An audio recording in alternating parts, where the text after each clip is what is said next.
So on this one particular night, I thought, how funny would it be if the guy who never does any of this just picked up a huge chunk and slammed it down?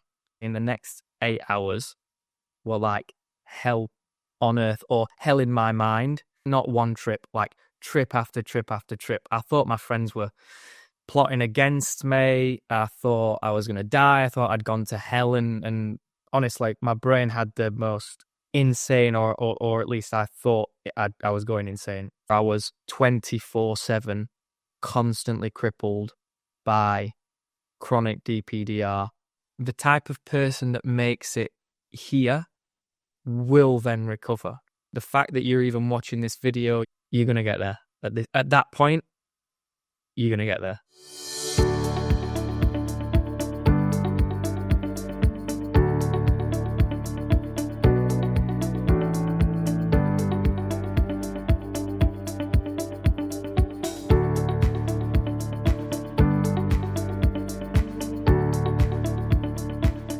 Hey everyone, I'm Sean O'Connor, author of the Depersonalization Manual, and today I'm speaking with Jordan Rabjohn from Sheffield in the United Kingdom.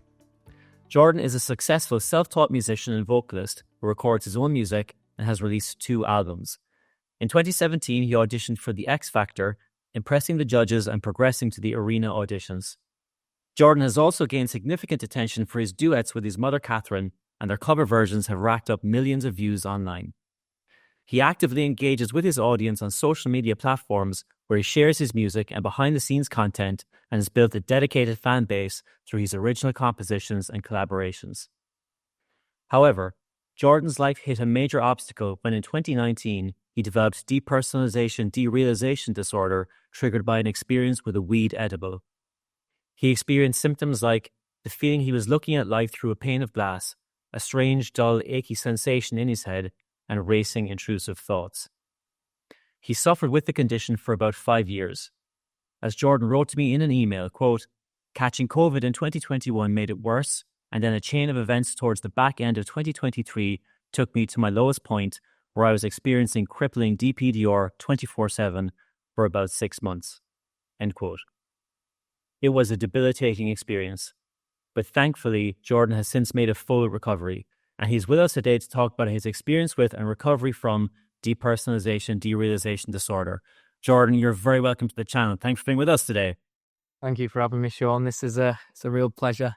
You know, I kind of put this as a point when I was right in the midst of it. I always had this kind of in my as the light at the end of the tunnel, like I will do one of these videos. So it's an amazing feeling to be here. That's great, Jordan, and we're so happy to have you on the channel. Can you tell us a bit more about yourself, Jordan? But the music career sounds fascinating. Yeah, so I'm 30 years old. I live in Sheffield. I've got 2 chihuahuas. What are their names?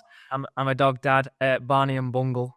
I moved out of my parents' house just last year, and they had 2. Well, they had 3. Lost one, unfortunately, bless him. But they had 3 chihuahuas, so I had to get a couple of my own. They're obviously they're dogs that you have to buy in 2s because they're so small, so it just makes up to one proper dog. But yeah, I work in the music industry. I do a bit of everything, but you know, like you said, singing, but so as well songwriting.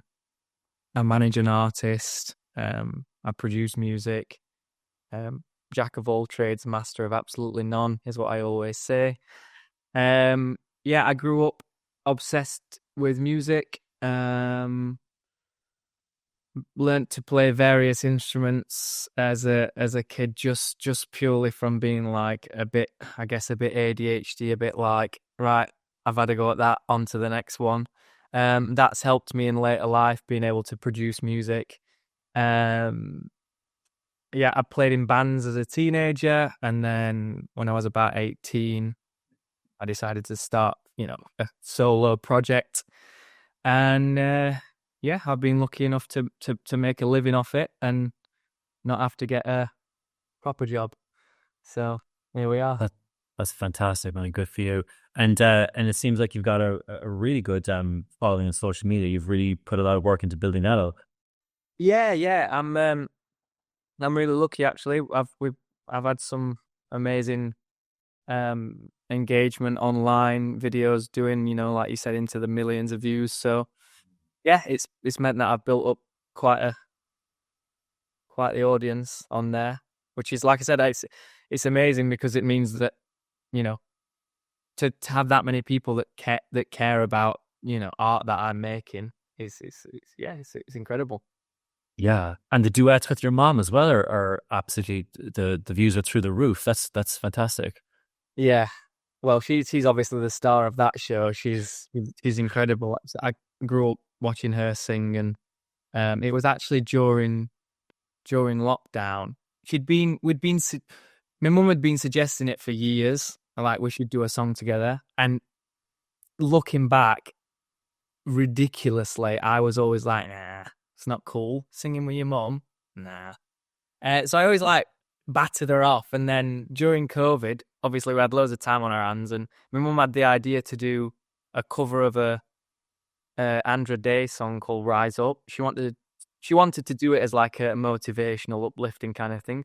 Which, look, I'll be honest, at the time I was like, that's cheesy as hell, but let's do it. And we did it, and it blew up. And so we just carried on, did more. And my mum's now released 2 albums.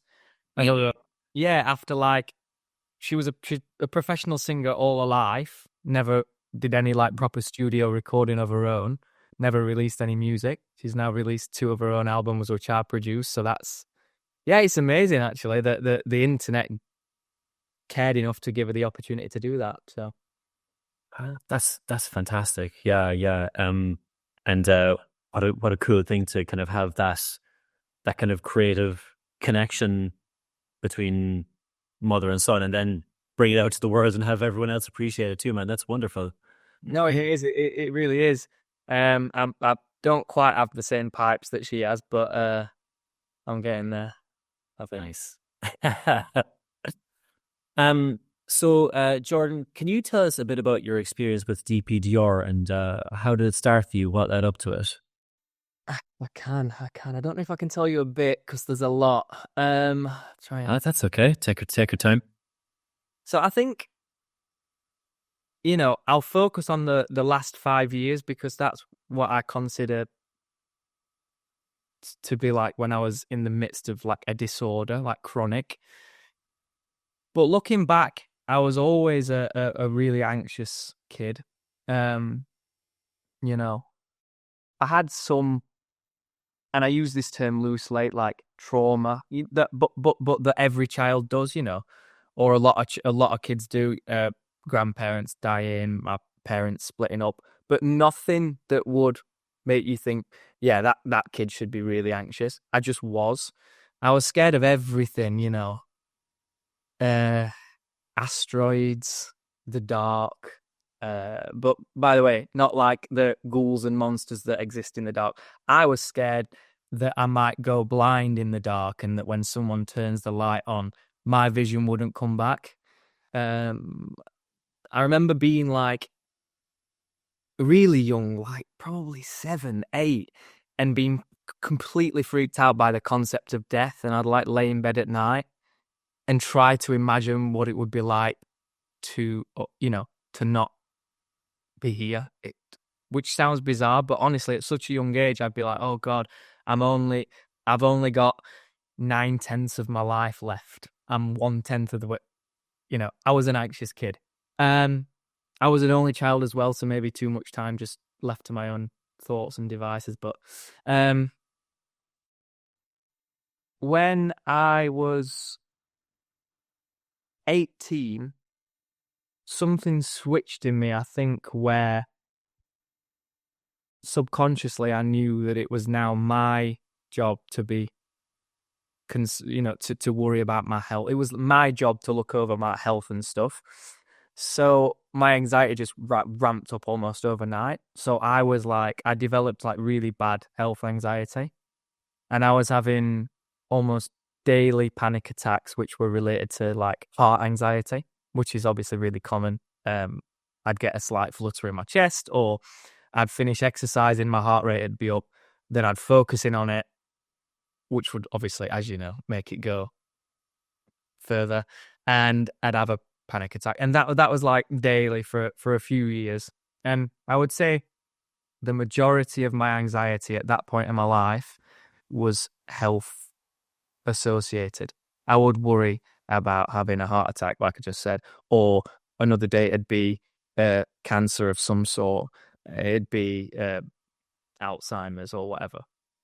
And that lasted for, several years. That was just who I was. Everyone in my family and friends knew that I was the hypochondriac. And then in 2019, I made the very silly decision, in my opinion, silly decision. Some people do it and love it. But for me, the very silly decision to eat weed brownie, edible. I should say that, I'm going to be totally honest on everything that I say on here today. I would be honest about this too, but I've never done any drugs. I drink, bits here and there, never smoked. To be honest, always because I was freaked out about what might happen if I did. So I always stayed away from things like that. But I was always the class clown. So on this particular night, I was with a few of my friends, and my friend had made some weed brownies, and they could eat them and have a really nice time and have a giggle and a laugh and whatnot.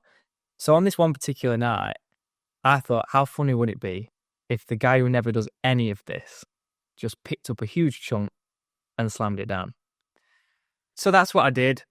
And, my friends' faces should have, at that point, told me everything I needed to know, because these particular brownies were strong, and my friends were like, oh God, you of all people have just done that. So I think they knew what was coming, but maybe not to the extent of.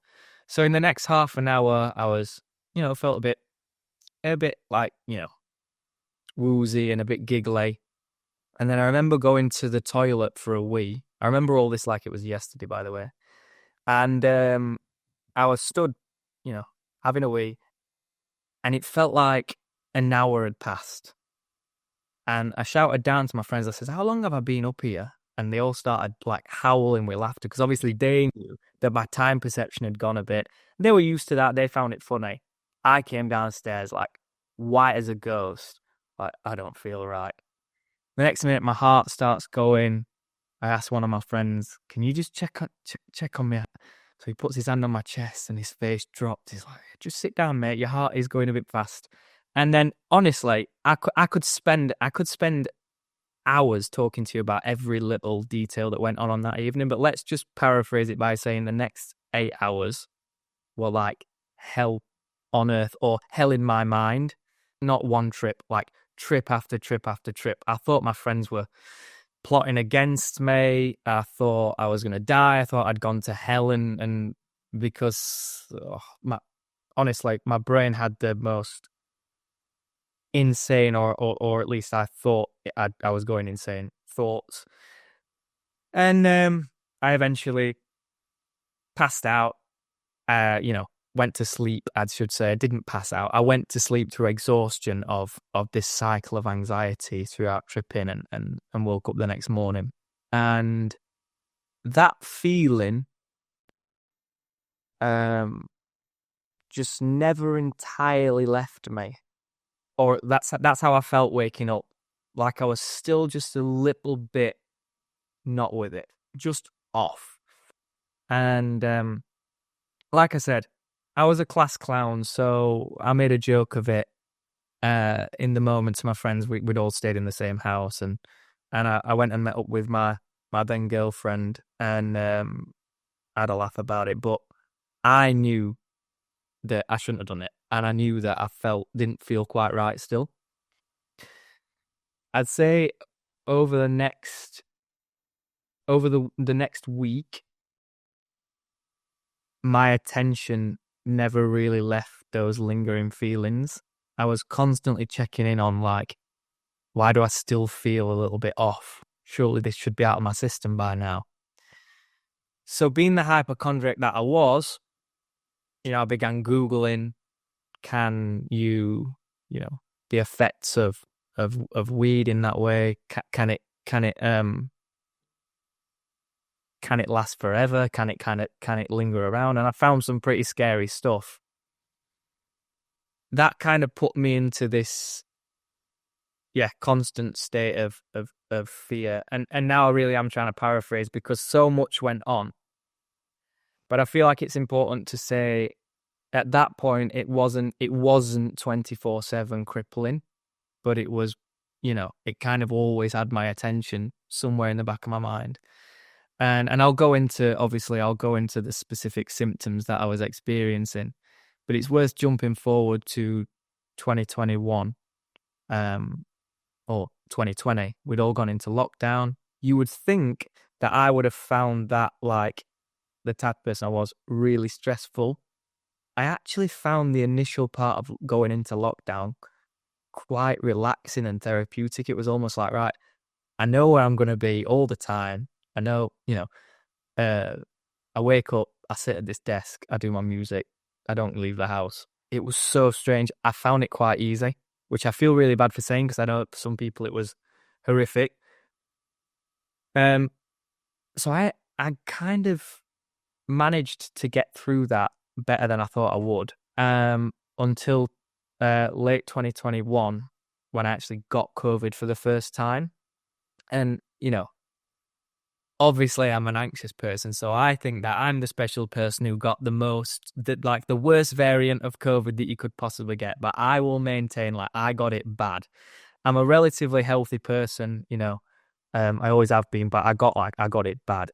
It knocked me on my arse. I was out for 2 weeks, couldn't get out of bed, and the DPDR that I experienced in those 2 weeks and the months following were, like, just insanely bad. I was to the point where I asked my mum to take me to the hospital and potentially, like, section me at one point because I felt so unsafe in my own mind, my own company. It was really, really, honestly terrifying. And that kind of, don't get me wrong, I got a bit of a relief when I was out of the symptoms of COVID, but that was my life then for 2 years, up until the end of 2023 when I moved out of my parents' house at 29 years old. Yeah, I was one of those adults still living at home. And there was a few things that happened towards the end of last year. Obviously, moving house is stressful at the best of times. And a few other things, kind of what I consider to be like a chain of events that put me into, like, the worst place that I've ever been, where I was 24/7 constantly crippled by chronic DPDR. Every symptom that, like, it was so handy to listen to your audiobook and listen to other people doing these types of interviews and reeling off the symptoms associated with DPDR and anxiety. But, like, I had them all. And yeah, that started what I consider, like, my proper recovery early this year, maybe April this year. And it took months and months, but I feel like I've finally found myself in a place now where I'm free of it. I'm certainly free of it chronically. Anxiety is just something that is natural, I think, to humans. And the idea that I'll ever be 100% free of anxiety is not only unrealistic, but probably unhealthy, actually. What I've found myself in a place now, where I can have bits of normal anxiety and deal with it and relax in the uncomfortability of just anxiety that everyone experiences. So yeah, sorry, that was like the most long-winded answer ever, but I wanted to give as much context as possible. Not at all. Not at all. That was. Thank you for such a comprehensive answer, Jordan.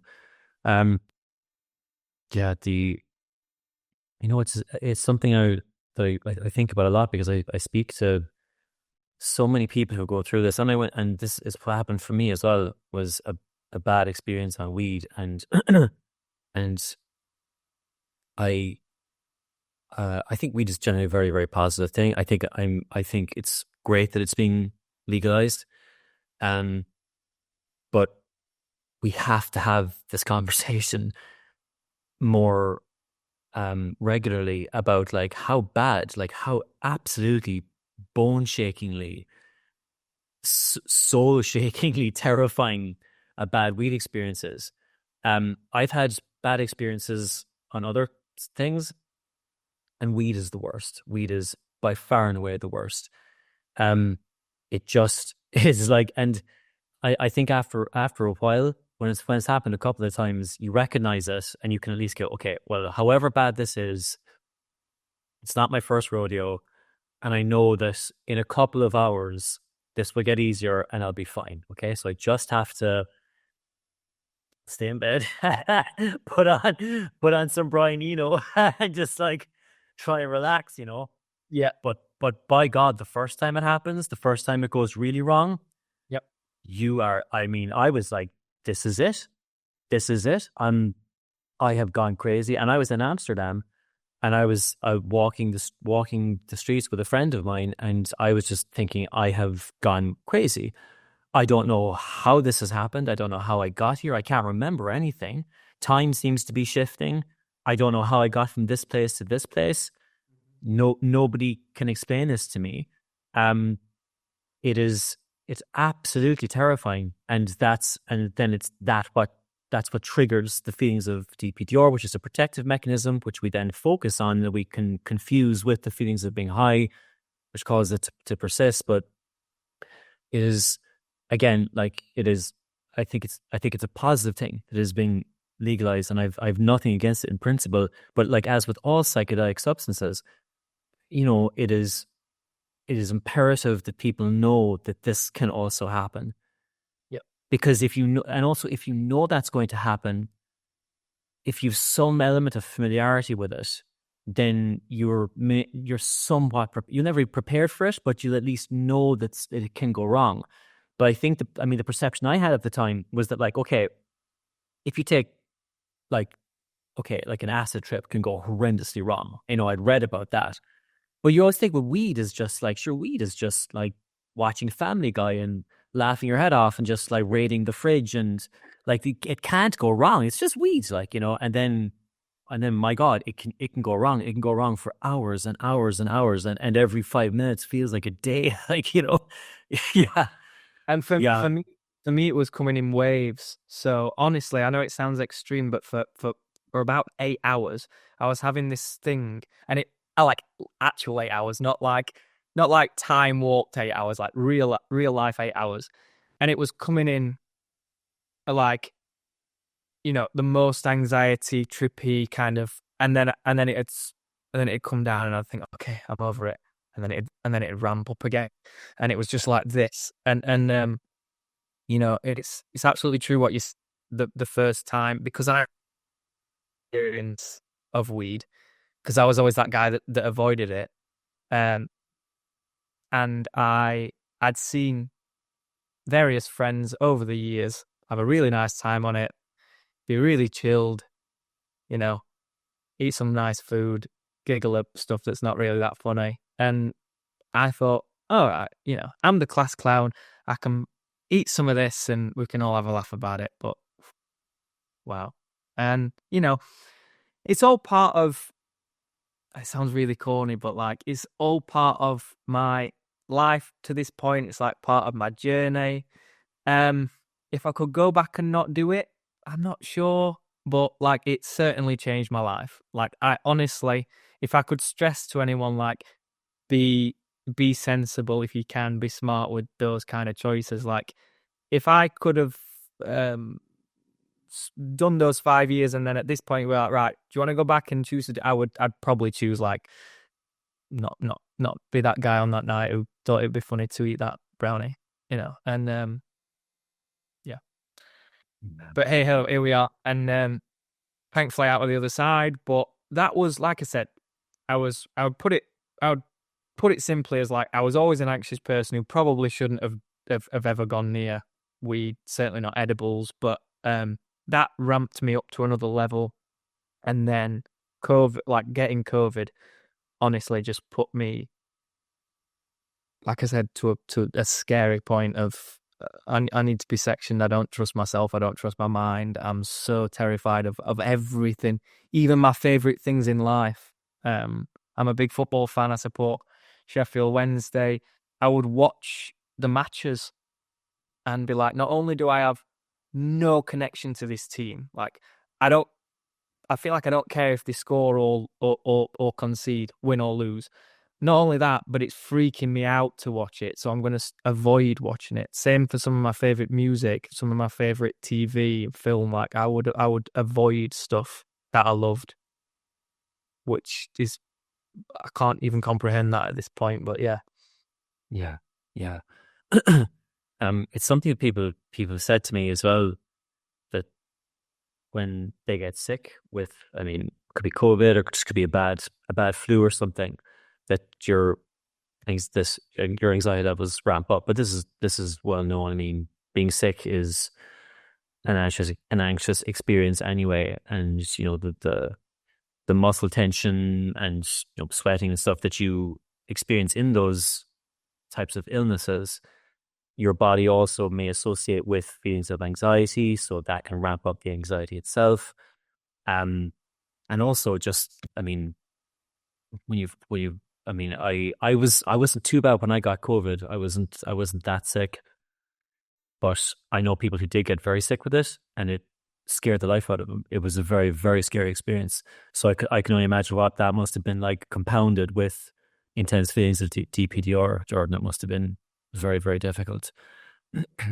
It was a strange cocktail of not nice. Not nice. No. Yeah. And I did also have that, when I look back on my, going to Amsterdam and smoking that joint, and I did freak, because for a long time afterwards, I was like, if it's possible for a grown man to physically kick himself, I was doing it. Like, it's like, what? I was so stupid, like, and what did I do that for?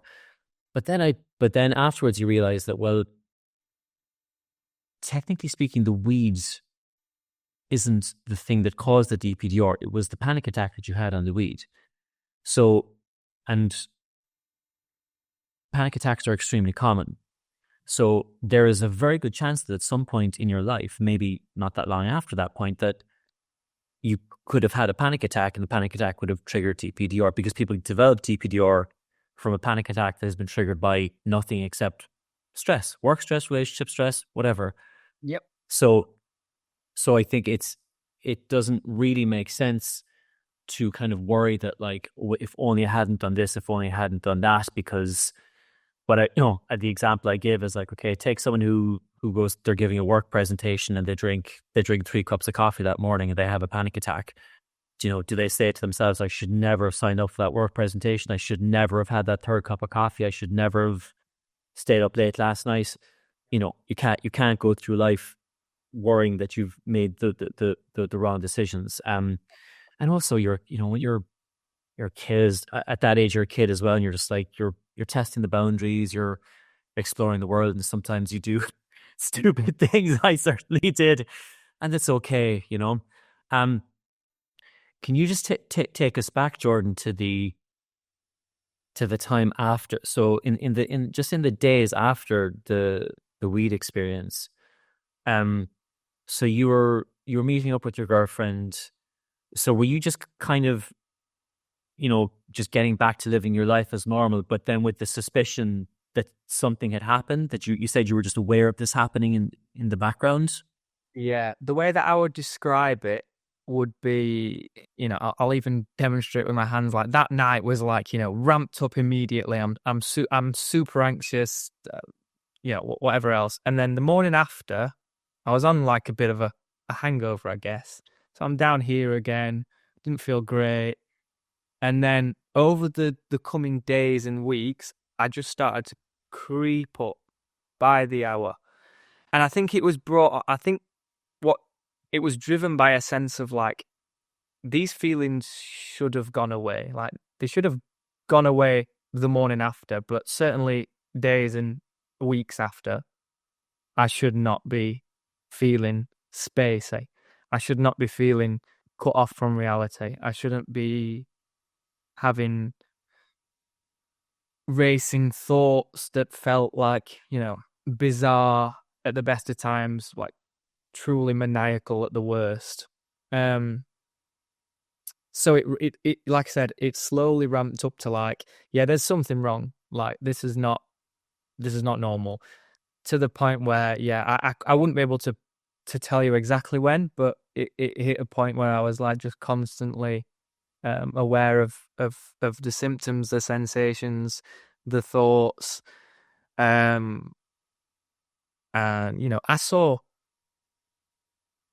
doctors, psychologists. I went for my eyes tested.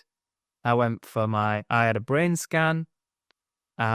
Everything you could imagine. I would test myself on like memory games, like apps, or there's a game for the Nintendo Switch called Brain Training.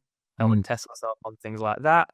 I was constantly trying to figure out a way out, trying to figure out first of all, what was wrong, how I solve it.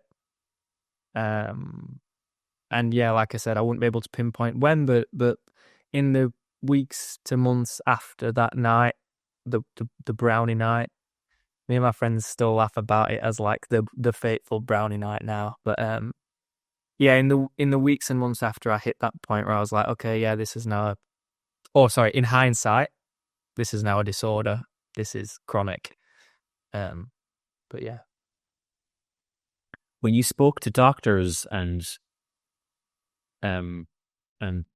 medical professionals, Jordan, what were their responses when you were describing the symptoms to them?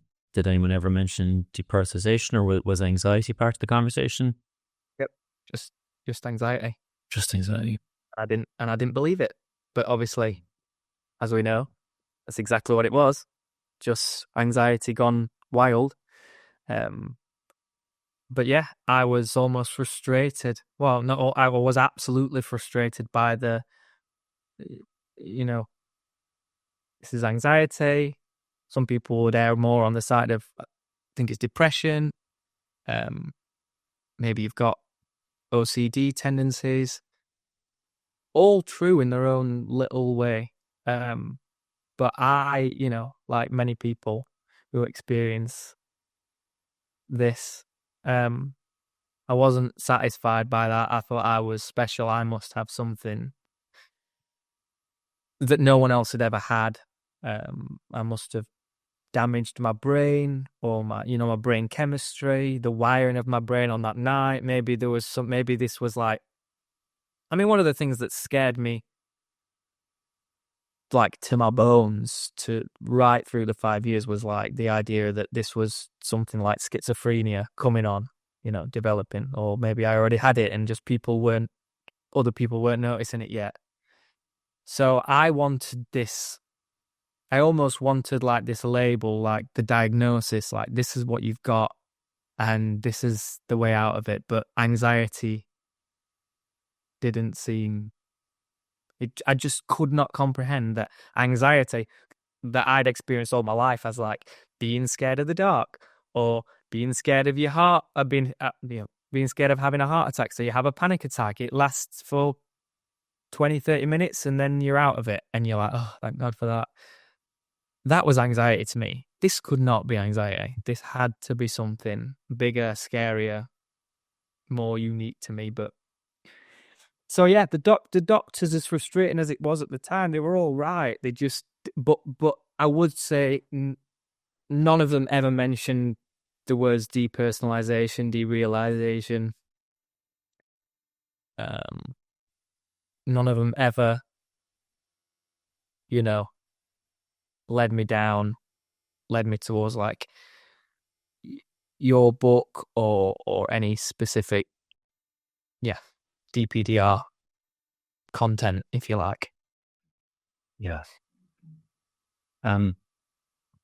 Yeah, I had a very similar experience when I was being told that it sounded like it was anxiety. And my first response was like, this isn't anxiety. Like anxiety, I felt anxiety before. Anxiety doesn't make me feel like I'm not here. Anxiety doesn't make me unable to recognize myself in the mirror. Anxiety doesn't make me feel like there is a pane of glass between me and reality.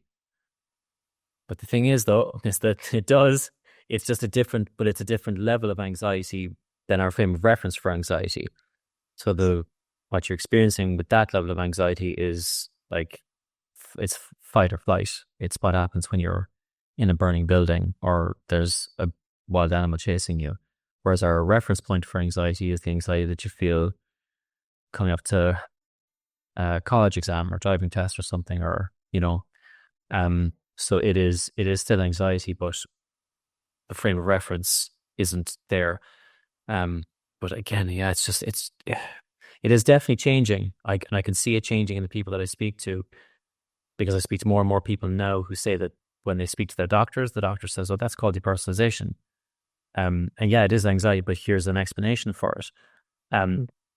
But because the sooner that people get that explanation, the sooner they can start in the path to recovery and just not have this worry that there's some missing piece of the jigsaw that's like, oh, but what if it's schizophrenia, or what if I got Alzheimer's or something, the more comprehensive the explanation, the faster you can get on the road to recovery.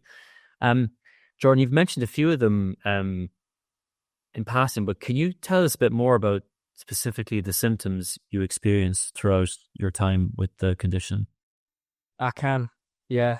And you know what? I'd love to, because when I was recovering, this was one of the most helpful things. It was one of the most helpful parts of these types of videos, was hearing people reel off the list, hearing you reading it in your book, the list.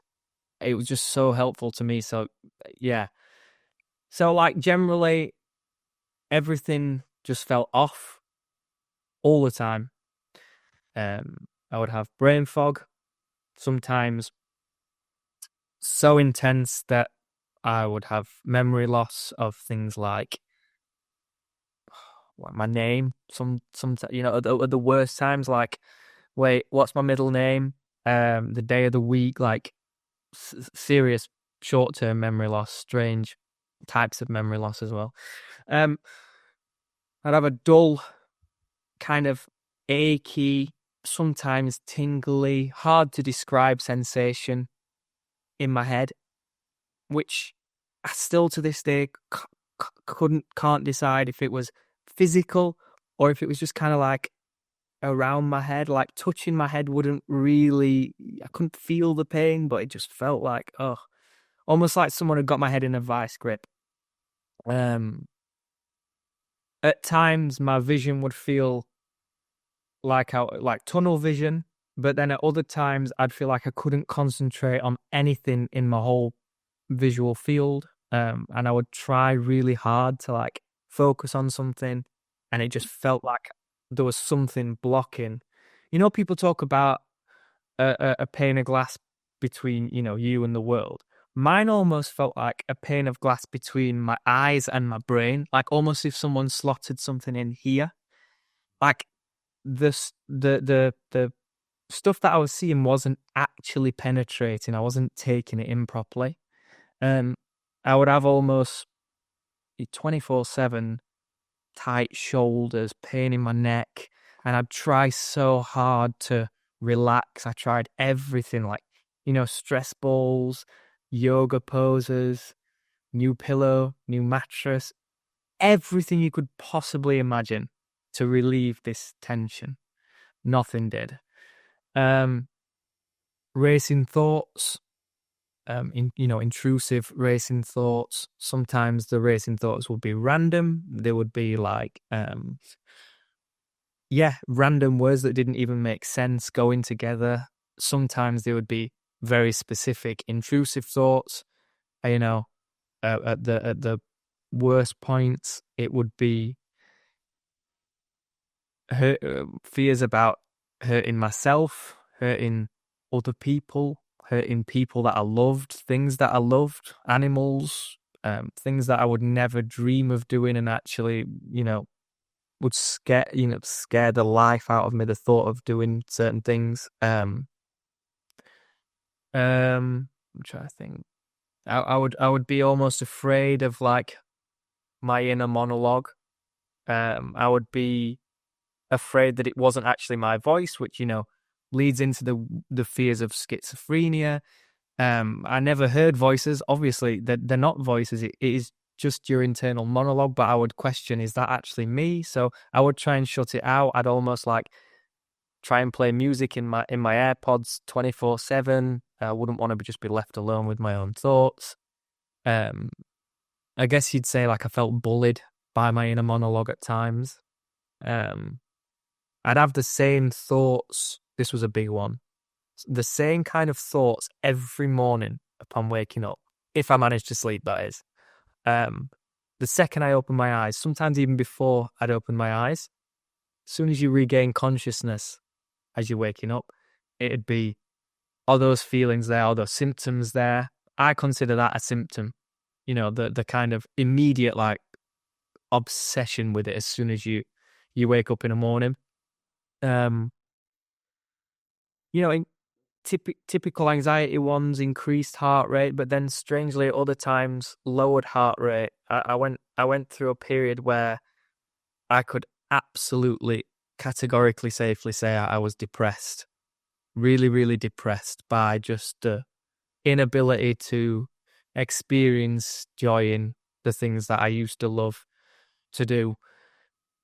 Yeah, I was depressed. I was really depressed, and my energy levels were really low, even though I wasn't doing anything. And I noticed that my heart rate was like low. I was just a shell of my former self. I was numb emotionally. Not only impossible to like cry as much as I would want. There were some days or some nights where I would be completely freaking out in the middle of the night, and almost like I'd have given anything to just have a release of emotions, have a big cry or whatnot, but just impossible. I would look at my friends, my family members, my pets, and feel nothing towards them, almost like they were strangers.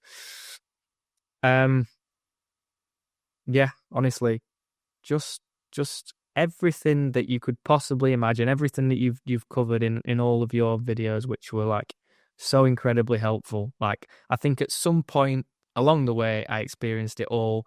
And it's almost like when I got over one thing, my anxiety was like, okay, well, you figured that one out, so I'm going to switch up the tactic because I'm going to get your attention from a different angle now. Yeah, I could go on, but I can't remember what I've already covered. But there's a list as long as my arm. Yeah, certainly, and they can feel so brutal as well. And it is that thing of it feels when you're going through it like it's shifting all the time. So the symptoms are changing all the time. And I remember thinking, how can I ever possibly address this if 1 month, not even a month, if one fortnight I'm obsessed with like losing my memory, and then like 2 weeks later it's my vision, and then 2 weeks after that it's specific existential thought, 2 weeks after that it's something else. How am I going to try? How can I ever start addressing this? Like, and each one of those feels like it's Mount Everest. Like, but what we realized in recovery is that it's the symptoms themselves aren't actually changing. The symptoms themselves the list of them is relatively static, but what changes is the degree to which we focus on different symptoms over time. Yep. And then when you focus on a symptom, it occupies your consciousness and your focus, and it feels like the most powerful symptom at the time. But fortunately, we don't have to deal with them one by one. It's not an obstacle course in the same way that with any condition, you don't have to address the symptoms individually. You address the thing that's causing it. But when you're going through it, that feels absolutely counterintuitive because you're like, but my vision is damaged. I have to fix my vision, et cetera, et cetera. What was your life like at that point, Jordan? I mean, in terms of your career and things, did everything kind of come to a halt, or did you try and push through it, or what was that like? I would say, for the most part, it came to a complete halt, as did my enjoyment, like I said, in doing anything day to day that I used to enjoy doing: exercise, watching football, playing video games, anything. My anxiety DPDR found some way to turn it into a scary thing, or turn me against it. On the days where I would manage to do some work, I would almost like have to allocate an hour and white knuckle through it. Like, I'm gonna do this, and I'd be freaking out while I was doing it. I'd manage to get a couple of emails done or something, and then I'd be like, okay, that's me spent for the day, because I was so emotionally drained, sleep deprived, everything else. Yeah, just didn't have much left to give, which that was really difficult for me, because I see myself as like quite a resilient person, quite a, I back myself quite a lot to crack on with things and get through things. And when I was looking in the mirror, well, actually, funnily, you touched on it a minute ago. For the most part, I couldn't look in a mirror. In fact, I would avoid mirrors, because it used to freak me out looking at myself, because I didn't recognize the person. Yeah. But I used to be the type of person who could look at myself in a mirror and have a stern word with myself and say, crack on with this. Let's. When I felt like I'd lost the ability to do that, it was really, really scary. Yeah. And just touching on a point that you mentioned a minute ago, I remember looking at a list of all the symptoms on this one particular day and thinking, well, I've had all of these now, so like maybe this is the aha moment where I've cracked it all, because I've been through each one. So maybe I'm on my way out now. And but I was still obsessing, on DPDR in the wrong way. I'd not yet got to that mindset of just sitting comfortably with it. So I remember being like, I've had all these now one by one, so that this must be me done. And then the next week I was back to, I can't remember which one it was, but let's say it was my vision. Might have been the first one I ever had, like, that I was obsessed with. And that one came back, and I remember thinking, oh God, this is just going to be a permanent cycle forever, because now my brain is regurgitating these symptoms on me when I thought I'd cracked them. But it was because I'd not actually figured out what to do, the whole just sitting with it, and I being comfortable in the uncomfortable, which I appreciate to anyone listening to this, sounds difficult, if not impossible. But that's how I got out of it, or how I started to come out of it. Sorry if I'm jumping ahead, but like that one little thing, just being able to sit with the uncomfortable feeling, whatever it was, whatever symptom, that was like the start of the way out. But yeah.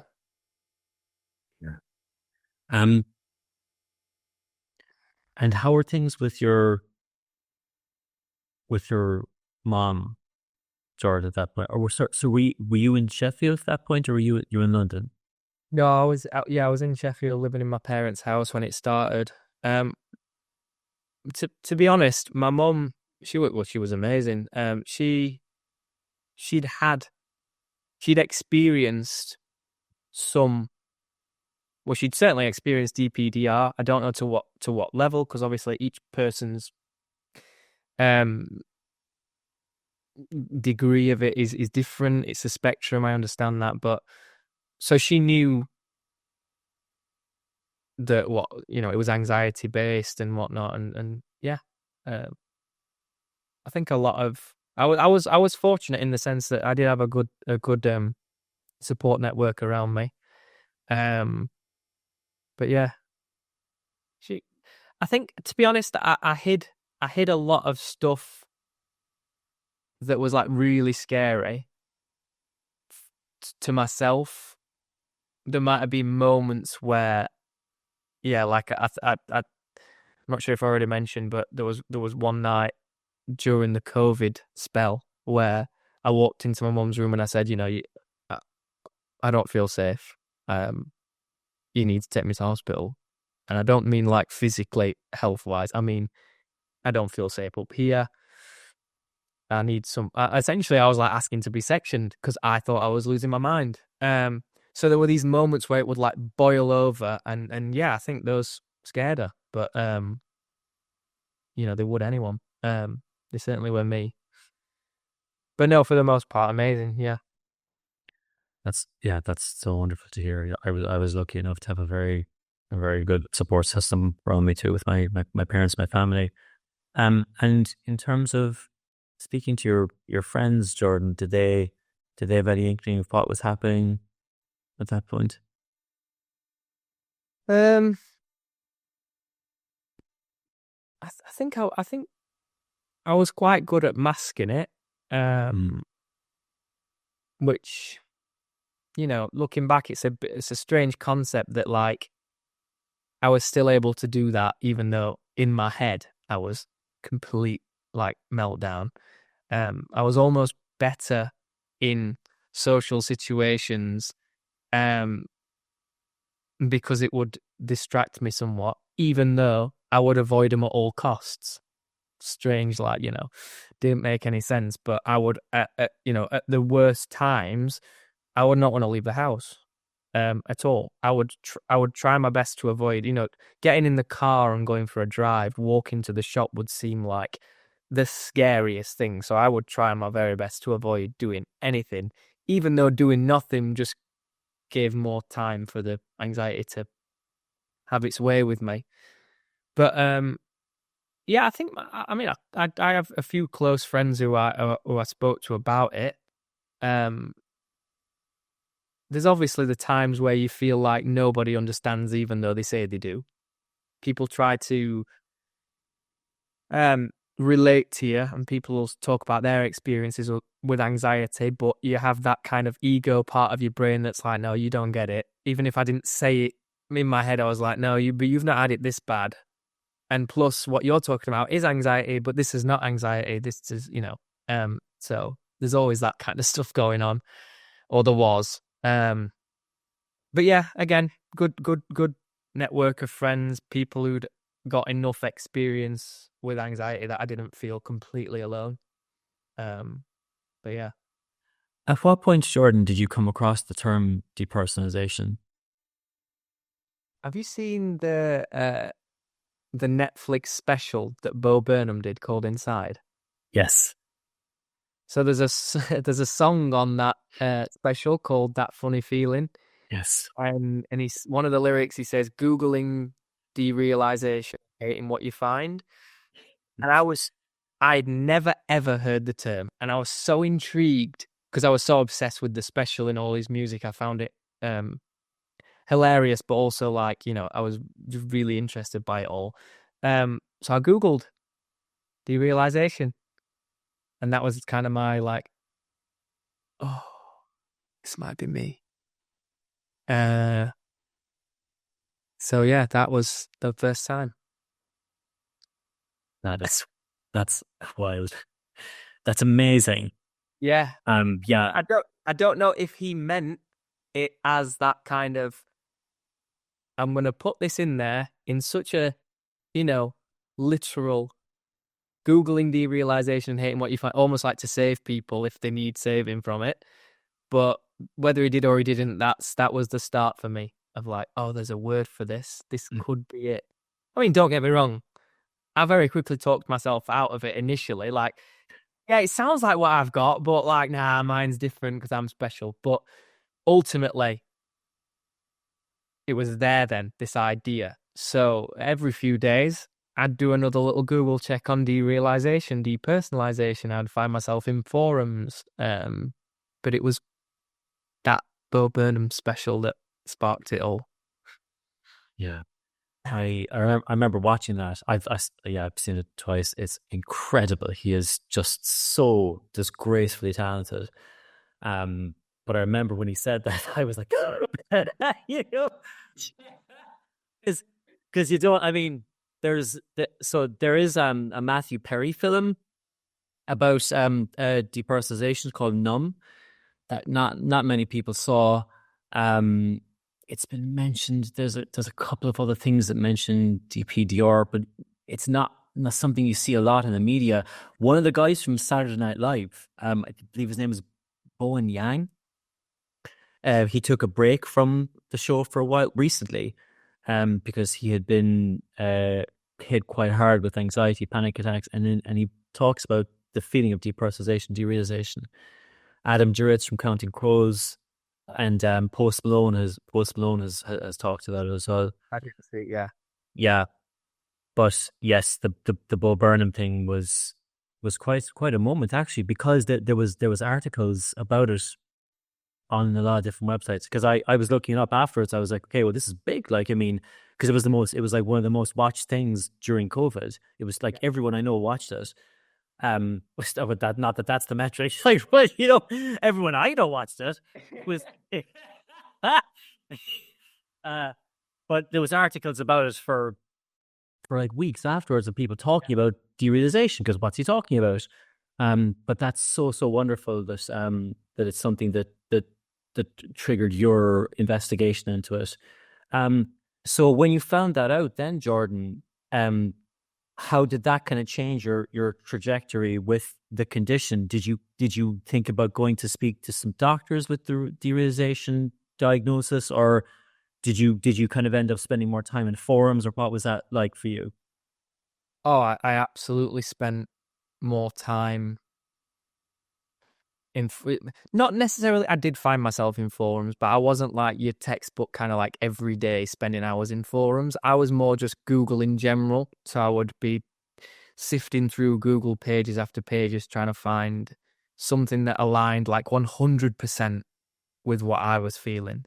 And, you know, skipping a little bit ahead in my answer, the first time I found that was your book, was the manual. 100%, like, you know, like getting that, like, oh, this has covered everything.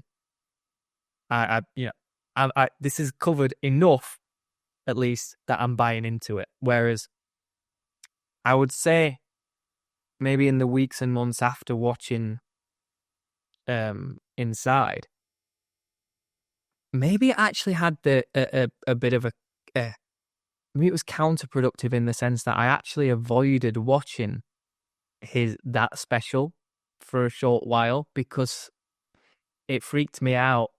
Bear in mind, I was already in the midst of DPDR, even if I didn't know it. The first time I watched it, I really enjoyed it, and that one word caught my attention. That one line caught my attention. But then every time after that I tried to watch it, the whole special to me was just a bit trippy and a bit dystopian and a bit like, can't really watch that anymore. And I think I actually like battered away the idea that what I had was this depersonalization or derealization because it scared me. Because I'd read exactly what he says, I'd Googled it, and I hate what I'd found because I'd found people saying this can be permanent, you may not get out of this. And it was that kind of narrative that probably made me be like, it's not that, because it scares me to accept that it's that. And it wasn't until I found your manual, until I realized, okay, if it is this, there is a way out. So let me explore it further, kind of thing. But that was years after, by the way. I watched, obviously, I don't know when the Bo Burnham thing came out, but I didn't actually buy the manual until early last year, early 2023. That was how long I was like battling with this acceptance of it, or, you know, there was a huge part of it that was my ego being like, you know, I didn't want to accept that I needed help.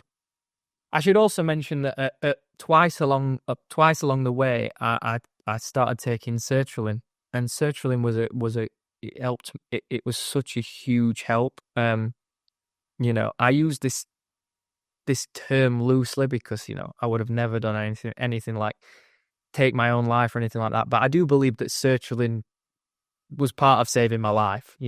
Even metaphorically speaking, like it gave me. I think a combination of the manual and accepting that I needed help, maybe in tablet form, together was my way out. But I've lost my train of thought. I tell you what, if I'd have lost my train of thought a year ago, that would have been Alzheimer's.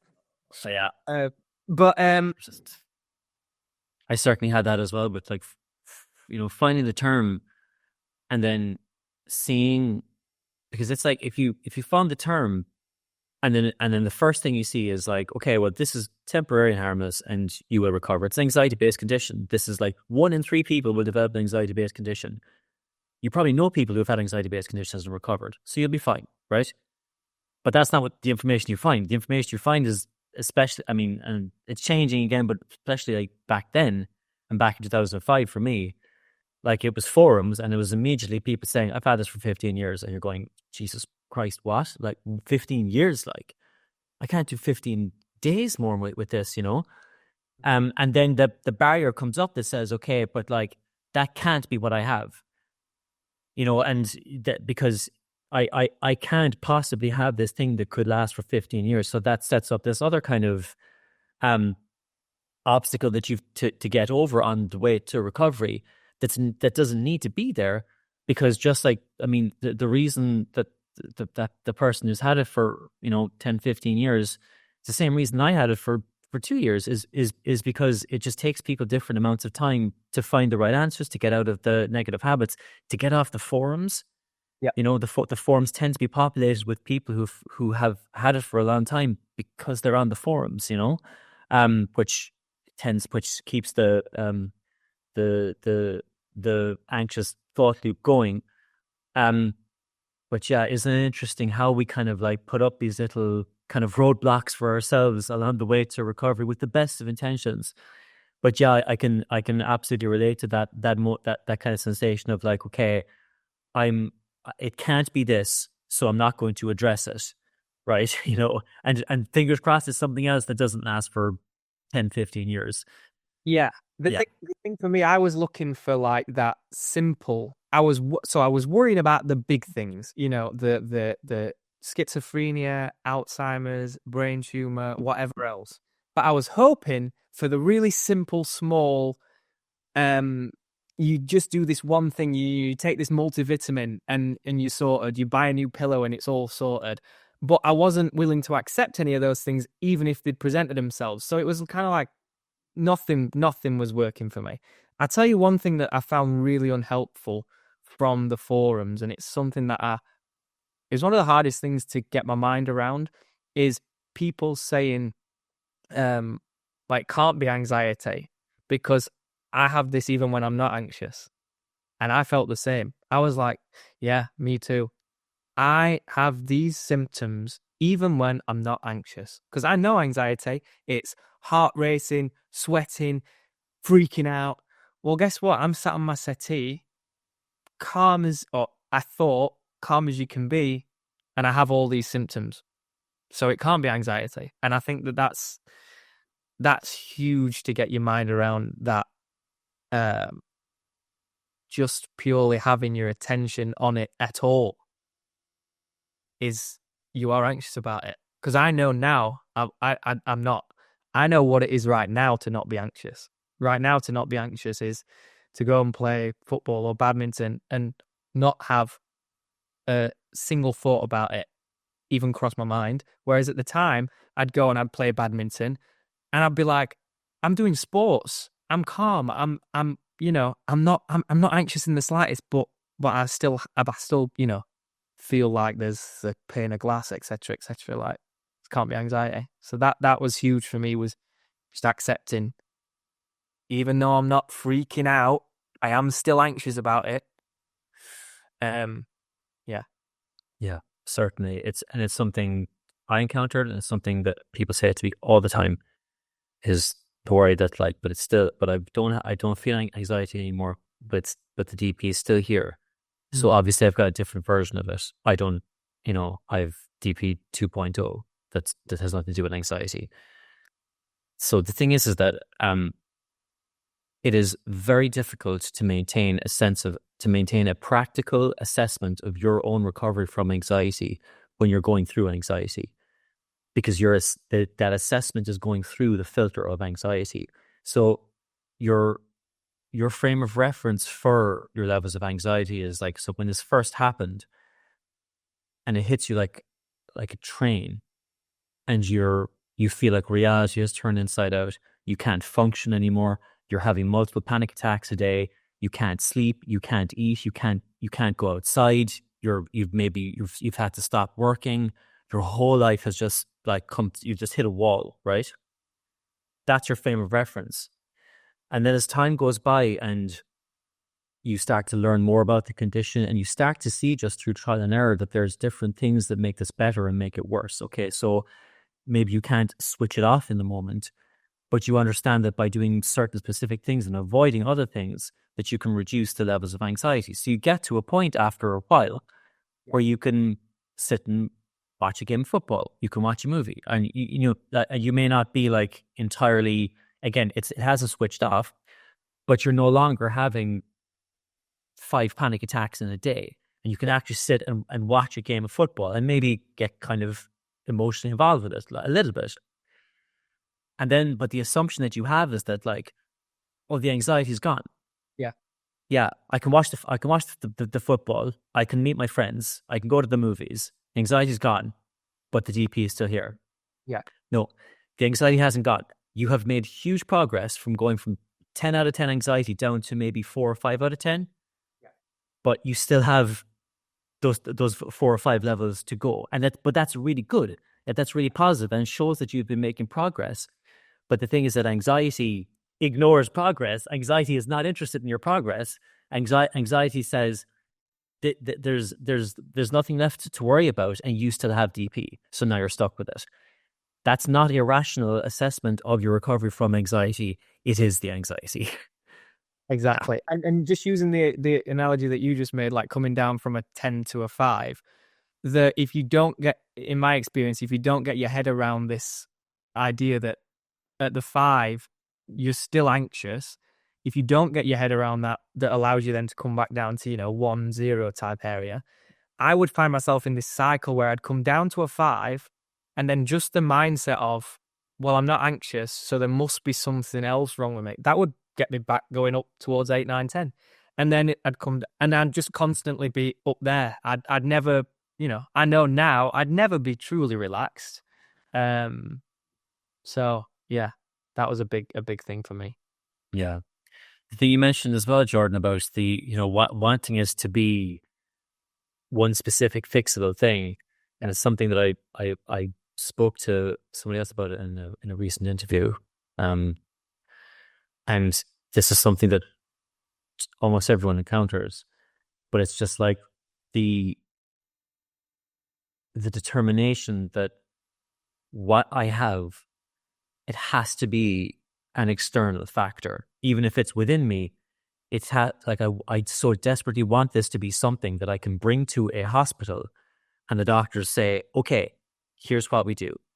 So if that means lying in bed for 4 months, fine, but just tell me what to do, And in the interview, the guy said, was with Sam, I believe, Sam Hernaver, and he said at one point I became convinced that it was an intestinal parasite.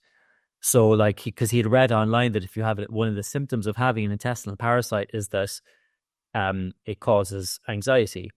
And he was like, that's it.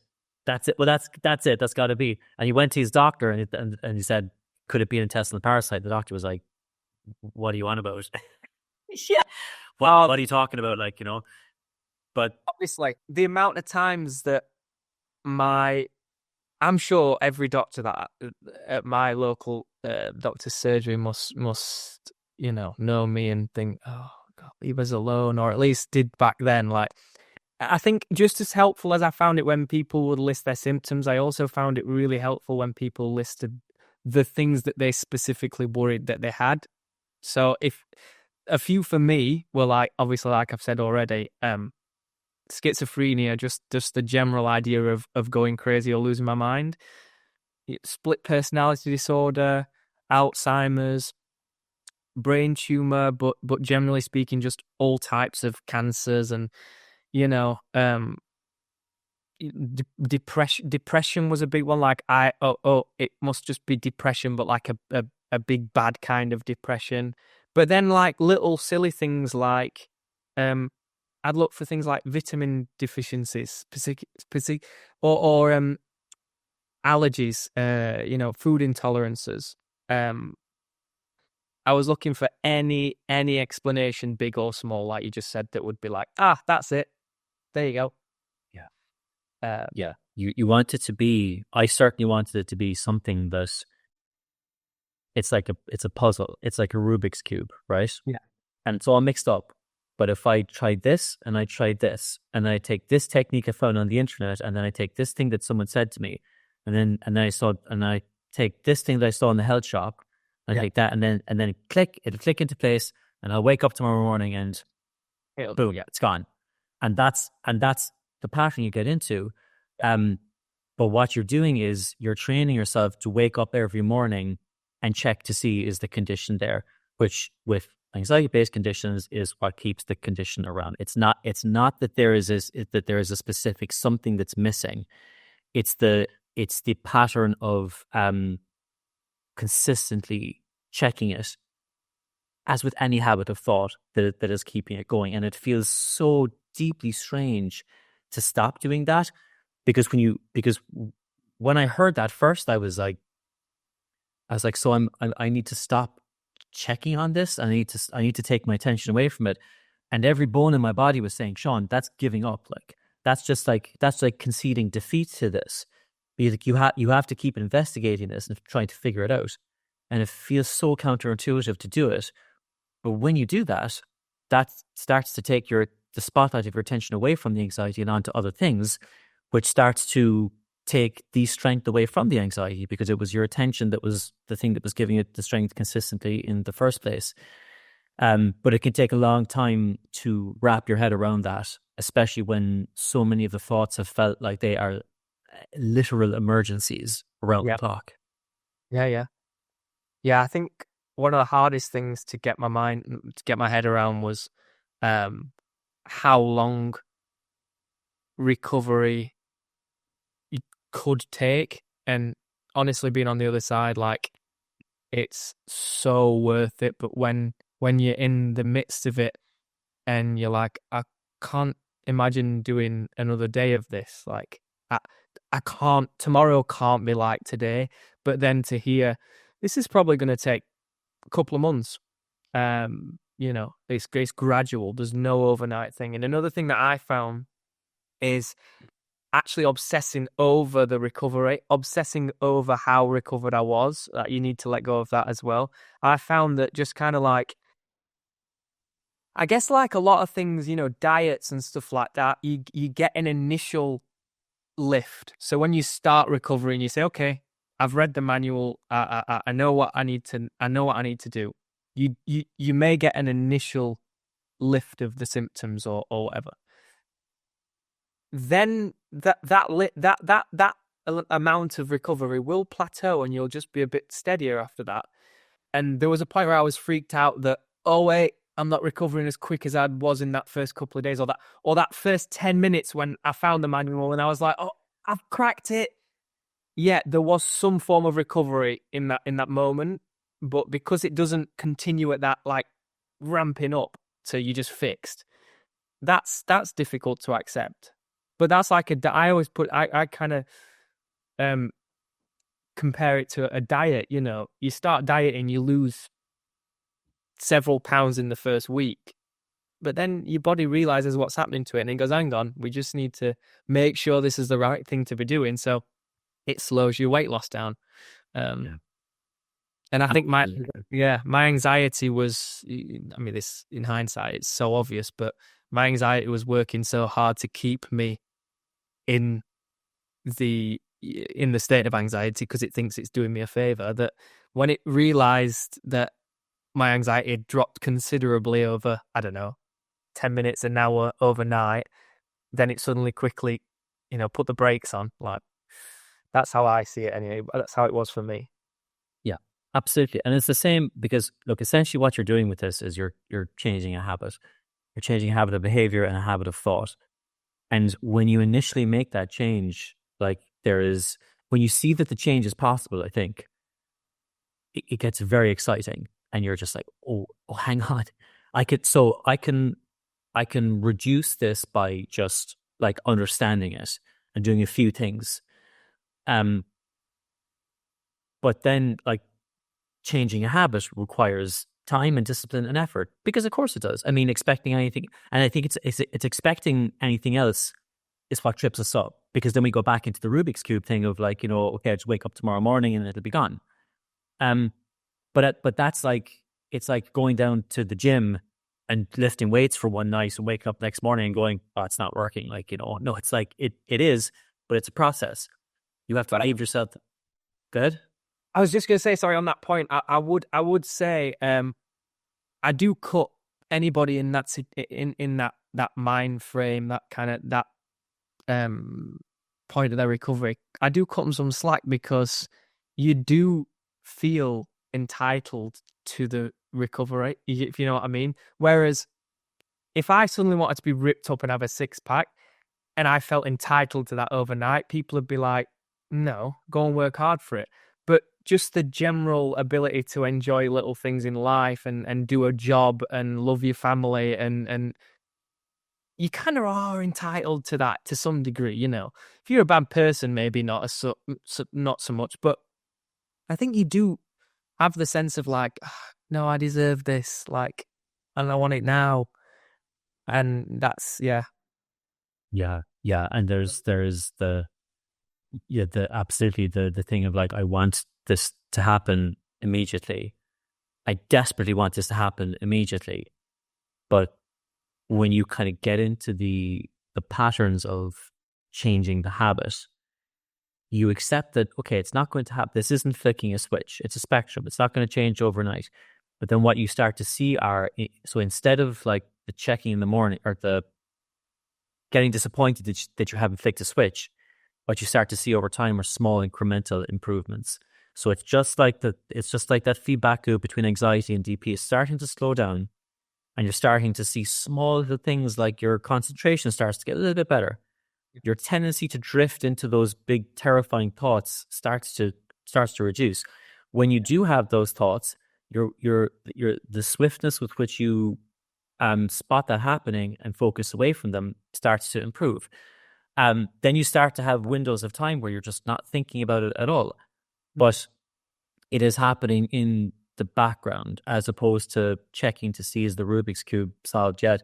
The thing as well, you mentioned, Jordan, about the feeling of I'm not recovering as quickly as I would like. And this is something I hear from people all the time. It's so, I thought this too. And what I always say to people is, nobody with an anxiety-based condition ever recovered as quickly as they would like. Yeah. Ever.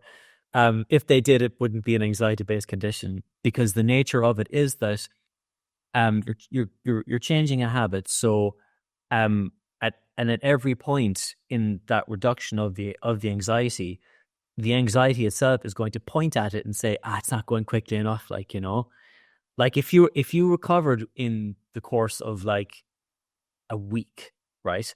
Anxiety would be put, but by Tuesday, anxiety would be going, it's not working though. because that's anxiety's job, And so I was just going to say on that, have you seen Inside Out 2? The depiction of anxiety in that film is incredible. It's so clever. Yeah. And just when you did that, like little, I don't think don't think it's going away. That I had that exact character that Pixar, in Inside Out 2, I had that character. You know, I have that in me, and if I let it take the wheel, it will take the wheel. I don't want to scare anyone, like in like, you know, because I would hear things about how we have different versions of ourselves, and I would think split personality, but like now I've come to realize I do just have different elements of me. And when you watch that film, which I know it's made for kids, but for me it resonated so well. Like, yeah, I've got these little characters that I know which ones I'd prefer to be driving, and I know that for a good few years I had that little anxiety character, just, you know. Yeah. I saw it recently enough, actually, and I absolutely loved it. There was a scene. Do you remember the scene at the end where she's having the panic attack by the hockey rink, and it showed, and anxiety is at the controls and is rushing around. Yeah. But she's also kind of central, and she's kind of just not moving, and she's created this hurricane around her. And there's a scene where there's like this tear comes out of her eye. Gosh. And it was just like, Yeah. that's what anxiety is like. It's not your enemy. It's literally trying to protect you. It's just not, you just don't need it at that point. And you know, so much of like what we do in recovery is we understand that we're not trying to defeat anxiety or try to kind of like excise it from our lives, because that's not fair. It's not going to happen. But what we do is we change our relationship to it, and we understand that, like, okay, anxiety is it's a part of me. It is normal to, like, from time to time in your life, to experience feelings of heart palpitations, muscle tension, to have brief moments of feelings of deep DPDR. Most people experience this. It is normal. But it's when we focus on it, interpret it as being an attack or an enemy, that we start to think, oh my God, something is wrong, I'm going crazy, I'm going to die. But yeah, that film was absolutely beautiful. The first one as well, I think it's one of the most beautiful things. Oh my God, those films are amazing. I would honestly urge anybody who's currently, you know, struggling with it and feels like they can watch, because I appreciate that some films, some TV shows can, you know, it can be a bit bizarre to watch when you're in that state of mind. Even cartoons for me. But if you do feel like you can watch it, I urge anyone to watch it, because it frames it in such a clever way. And yeah, certainly. What was your lowest point in the whole experience? Is there something that sticks with you? Yeah, there's a few. There's a couple of nights that stand out where I would be pacing around my house, changing positions frantically in bed, in my bedroom, walking up and down stairs, in my, you know, trying to changing, like having my AirPods in, changing the music. 1 minute I'm listening to heavy metal, the next minute I'm listening to white noise, the next minute I'm listening to an anxiety talk down podcast, just frantically trying anything and everything to point me in the right direction. 1%. I was absolutely, looking back, I'd lost myself. You know, I hadn't lost my mind. I was completely sane, but I didn't feel it. And I guess one particular moment, which, you know, was really difficult for me. I was I was in a period of having really bad intrusive thoughts, and they were usually associated to hurting myself or someone else. You know, could I do it if I took my eye off the ball, of making sure everything was all right up here? Could that happen? And there was one day when I was living with my friend. I live on my own now, but I was living with my friend, and I was putting a shelf up in my back room, and the sound of the drill was just really just fighting with the intrusive thoughts in a really strange way. I started to feel like I was, you know, going crazy, and my brain was thinking, what if you killed your friend? You could kill your friend. And I had to stop, get off the ladder, put my drill down, knock on my friend's door, which in hindsight seems, I can't even believe that I'm about to say this, but I had to knock on his door and say, mate, I don't feel like, I just letting you know I'm having the thought that what if I killed you, and I just want to make sure you're safe.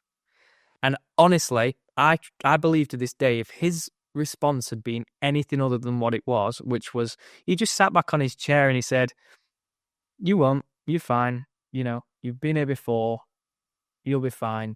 And it allowed me to just start to come down. You know, if he'd turned around and gone, you what? I didn't think where my brain would have gone then, but I was like ready to section myself or have someone section me. And the fact that I felt like I needed to knock on my best friend's bedroom door and say, I don't feel like you're safe in my company, that's got to be up there as one of the lowest points. Yeah, but there were a few.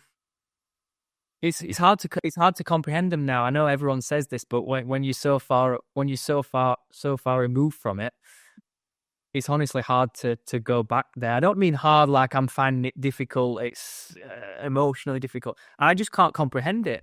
I had to write some things down before we came on this call because, and I wrote some things down during my recovery because I was just aware, like, these won't feel real when I'm recovered. How bad it was.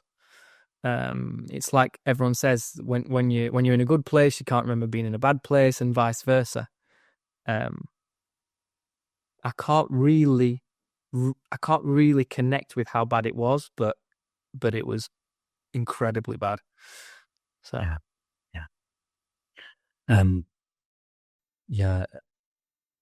I remember when I recovered, and even looking back on my experience with it now, like I know people ask me, you know, do you remember all that time with DPDR? And like, of course there was, because there's, I mean, big fears that just, you got something wrong with your memory. There's nothing wrong with your memory. There's, you know, your focus is a little off, but your memory is absolutely fine.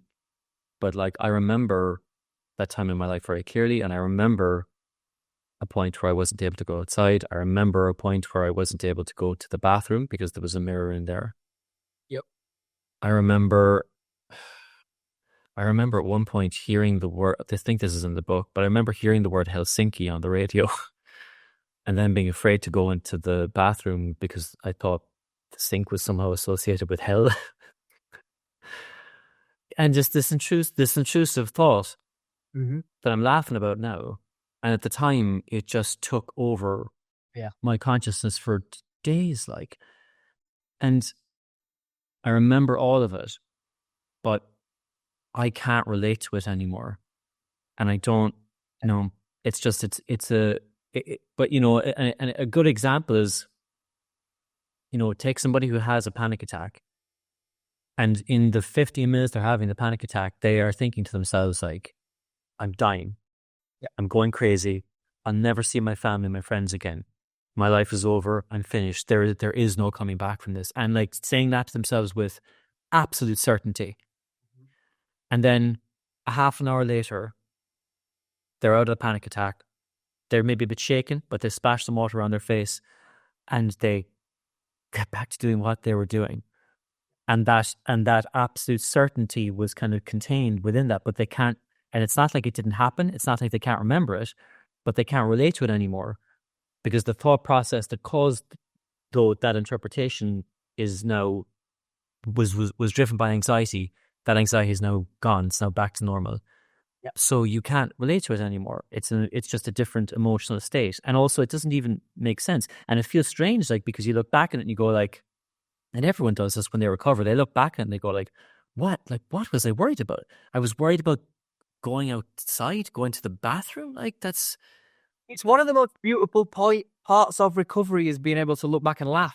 It really is. That is one of the most amazing parts, is that I can laugh about it.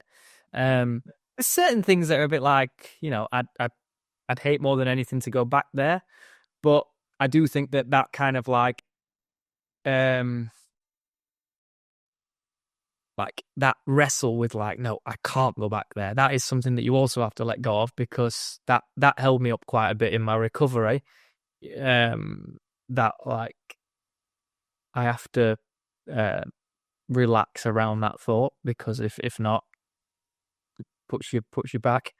But yeah, for the most part, I can just look back and laugh at it, and it is funny. Yeah. Similar to your Helsinki reference, I had things I can't remember off the top of my head, but there was things absolutely ridiculous looking back. Yeah. But, Yeah. It's great to have that perspective. Yeah. Looking back on it. And also it's great. I mean, this is the lovely thing about doing these interviews is that I mean, I think that like, back when this happened to me, the idea of like speaking about, it took me a long time to talk about it. I mean, when I wrote the first version of the book, like I just put it out on forums and stuff, and I didn't, but like the idea of talking about it publicly was, I would never have done that. And then as time went by and the book kind of took off and I needed to do this, it was really good for me, but also like just speaking about these things and laughing about them, it normalizes them, and it makes them, it just takes the kind of because when we kind of try to compartmentalize these things and just say, oh, that thought is terrifying and I fingers crossed I don't have it again. But instead you take it and you put it out into the open, you let the sun shine on it, you point it and you go, geez, can you imagine I thought that? Yeah. Then it becomes funny, and then it takes the power away from it, and then other people see it and go like, oh, okay, that's like, so you're telling me I could think about it like that at some point in the future? Great. And that's all draining the power away from the anxiety, because keeping it shut away and frightened of it and under the carpet and fingers crossed it doesn't come out, that's what gives anxiety power. Yeah. And by the way, just on that very specific story that I told about my friend, like, we laugh about that now, which sounds, it sounds a bit crazy, but like, we joke about it. Remember that time when you told me you were going to kill me? And he's like, you wouldn't have been able to. You're not big enough anyway. Like, I think at the time he actually said you wouldn't be able to anyway, but but no, we laugh about it. Yeah. Just you've got to. Yeah. So expanding on that a bit, so Jordan, because we're talking about like how we think about these experiences afterwards. But can you tell us more about what your recovery actually felt like? So what did it feel like to start to let go of these thoughts and feelings? What was it like coming back into normality and getting your normal life back on the road again? Well, honestly, it's something that, I mentioned, you start your recovery, have that like, well, I feel a lot better, this is working, then it plateaus. From that point where it plateaued and I managed to like steady the ship, because the plateau kind of felt like sometimes I was dipping again. There was bumps in the road. Once I felt like I'd kind of settled into my recovery, honestly, the point from there to being considered 100% recovered, that might have been months. I didn't notice it. There was never that like aha moment that I wished for. There was never like I always honestly thought about like, once I've cracked this, I'm going to throw a party, not literally a party maybe, but like I'm going to go and do everything that I want to do. I'm going to just jump straight back into my normal life and really have a new appreciation of life. And it's just not how it happens. You see the recovery in the very beginning, and like I said, then it can get rocky. But then when you're actually recovering, you don't really notice it, and that's part of what you have to do. Is you have to take your eye off the recovery and just crack on with things. So it's certainly not as like Hollywood movie overnight you throw in a party, but it's everything that you want it to be. You just don't really notice when it's happening.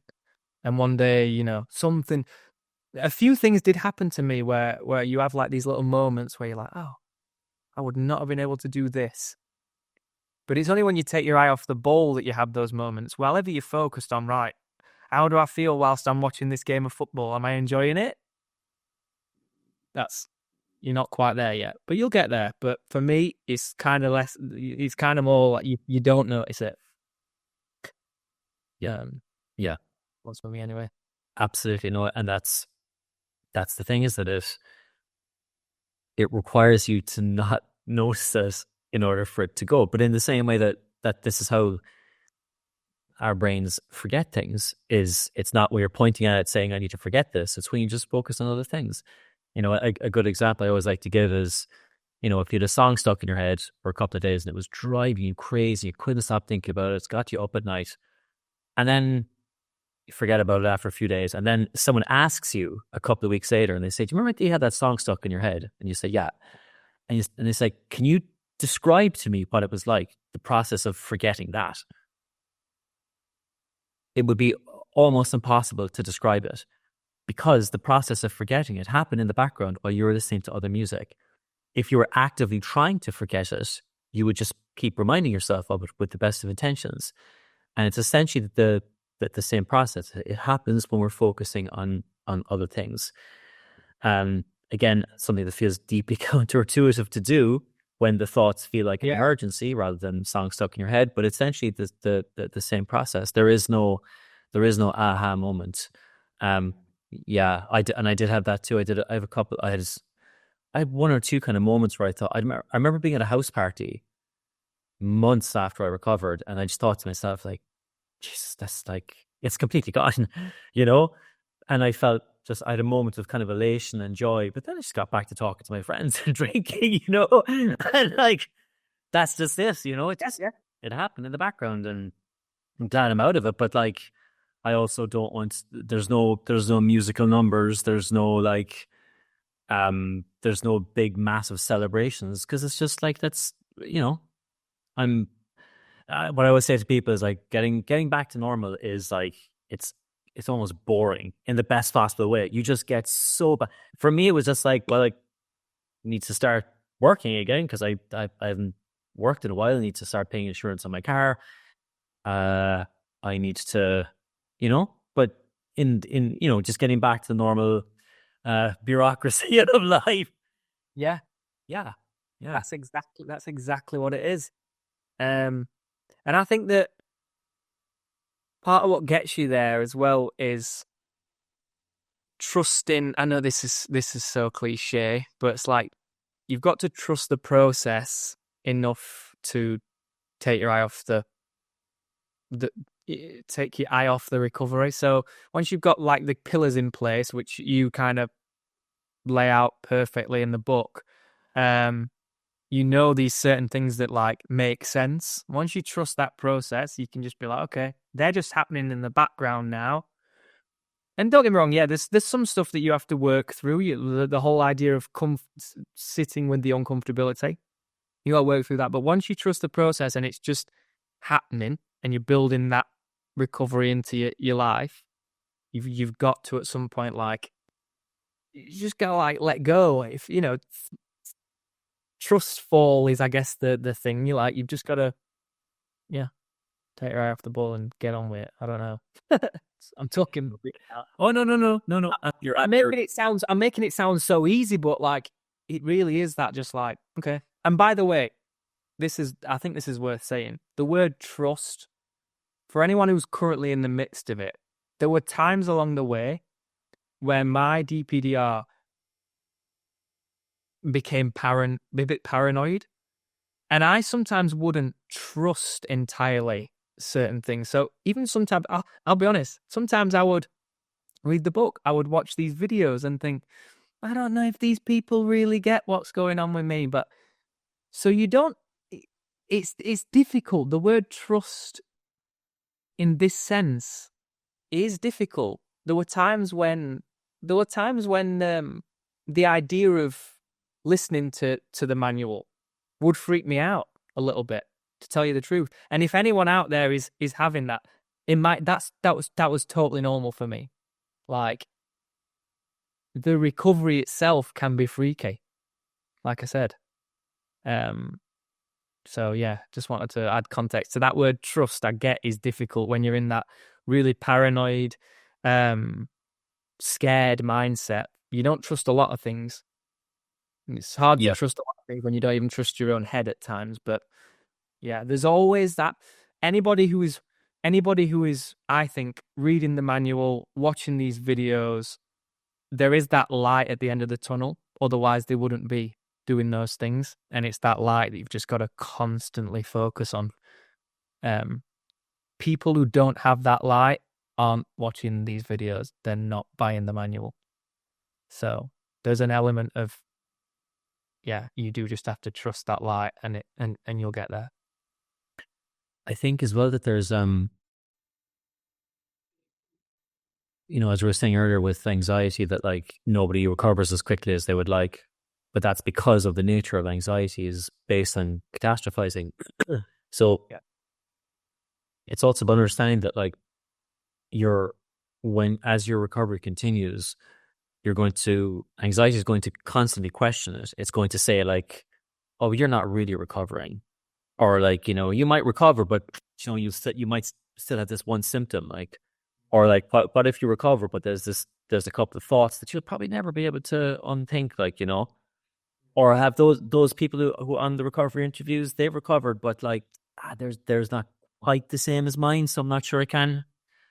And it's important to remember that those thoughts are a part of recovery. They're a part of recovery because that is anxiety.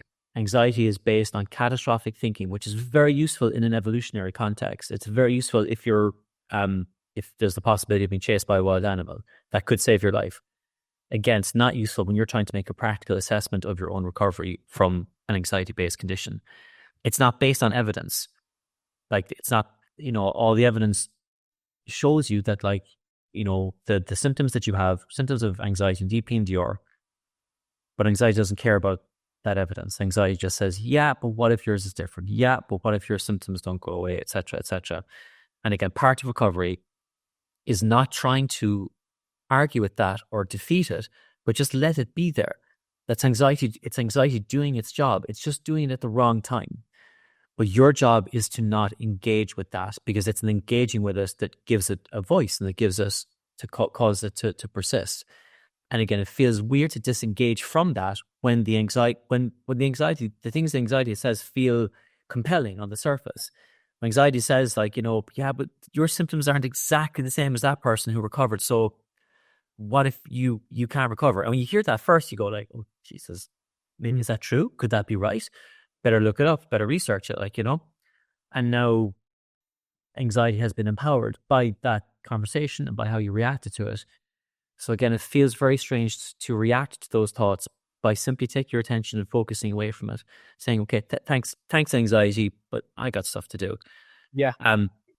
But I think when it's like life or death type things, because a lot of the techniques align with like pretty basic, CBT techniques, which is, okay, what you're worried about might happen. But guess what? If it's going to happen, there's nothing you can do about it anyway. So why worry, right? Is the basis of it. That becomes a whole lot harder when you feel like it's life or death. You go, what do you mean? What do you mean take my eye off the ball and just leave it to be because you can't change it anyway? If it means dying, like, what? But it's exactly the same. It's like anxiety about, what if I fail my driving test? Well, a therapist would say, yeah, well, what if you do? You just do it again. Changes when you feel like it's life or death. Funnily, I just remembered a really funny, you mentioned about the sync thing. I remembered a really funny one. I was once watching one of these types of videos, and I'm trying to fight off intrusive thoughts, like anxiety, questioning the validity of what I was even watching. And I remember having the thought, what if this person I'm watching is just a paid actor? What if this is not even real? So then I thought, all right then, well, we'll prove it. You'll just have to recover. Even if you don't recover, you'll just have to white knuckle it through to a point where you feel confident enough to email Sean, and you'll have to go on to prove to yourself that it's not. Like, that's how paranoid and weird my thoughts got at one point. I'm like watching the thing that's actually helping me out of it, and my brain's going, yeah, but what if that's fake? What if that's not real? It's like, yeah, you it's such a bizarre concept, the idea of just don't listen to yourself. Yeah. Which goes against, by the way, also goes against this like modern, I don't like the word woke, but like it's the modern kind of thing of listen to yourself, you know, listen to your thoughts and your emotions and stuff. Well, in this context, sometimes don't. Just park it, get on with stuff. Don't be too in touch. I think one of my downfalls is I'm almost too in touch. It's like I'm too hyper fixated and aware of my conscious state and my morality and all these things. Like I wish I could just get up, go and work on a building site 9 to 5. No disrespect to anyone who does that. Like most days I'm jealous of people who live that kind of life. Sometimes I feel like I'm too in touch. I wish I could just switch off a bit. Do you know what I mean? But yeah, telling someone to switch off from their thoughts when it feels life or death is difficult. But you've got to do it. Yeah. And and you're right. It's some of the core stuff in CBT is that like it is about doing things mentally and behaviorally that feel like they're just all wrong. It feels so strange to train yourself away from focusing on it because it feels like an emergency, but that's what gives us the space to start to let it go. So Jordan, a question that people ask me all the time, now that you've recovered, is getting back to normal really getting back to normal? Yeah, it is. It's I actually feel like I'm a better for the as a person for the experience, as much as I would probably go back and not eat that brownie, for example. I think I'm better as a person that's dealing with like day-to-day anxieties. There was a period. There's been a few roadblocks along the way to recovery where I've had just, you know, normal anxieties of life and interpreted those as like, oh, I'm slipping back. And I guess there was this like struggle in my mind at one point where I wanted to exist in a world or a mind of no anxiety. So like I'm 100% recovered from any and all anxiety. And I think I truly recovered when I realized that wasn't realistic or healthy. I am 100% recovered from DPDR as a disorder. You know, I don't actually have DPDR at all, but, you know, I have bits of anxiety here and there, just like anyone. But I have less of it than before I had DPDR, truly, because I've learnt techniques to just deal with anxiety. So, yeah, it's back to normal. It's, yeah, don't know what else to say. It's just, yeah, back to normal, simple life. Fantastic. And Jordan, how was the DP manual helpful in your recovery? It was everything, you know. It was the recovery. It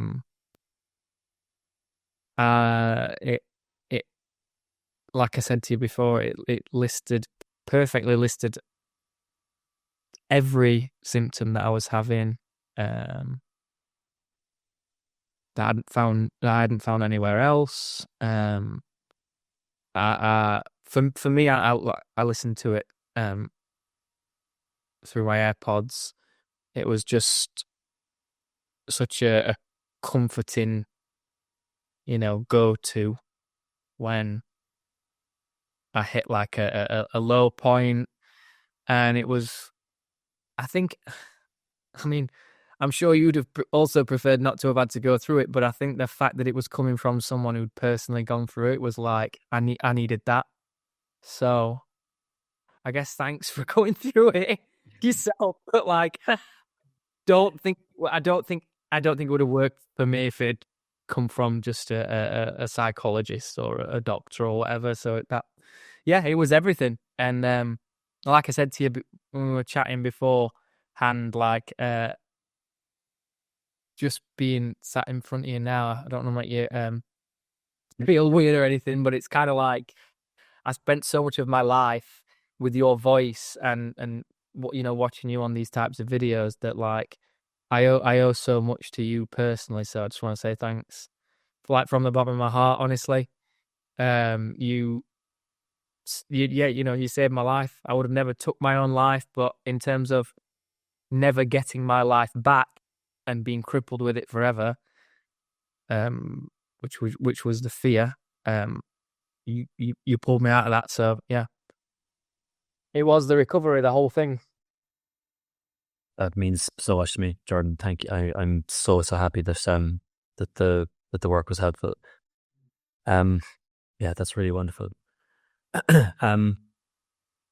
So one more question, Jordan. There will be people watching this interview who may be going through something very similar to what you experienced back in the day. If you could speak directly to those people, which you pretty much are now, what advice would you have for anybody going through DPDR? Oh wow. Yeah, there's a lot.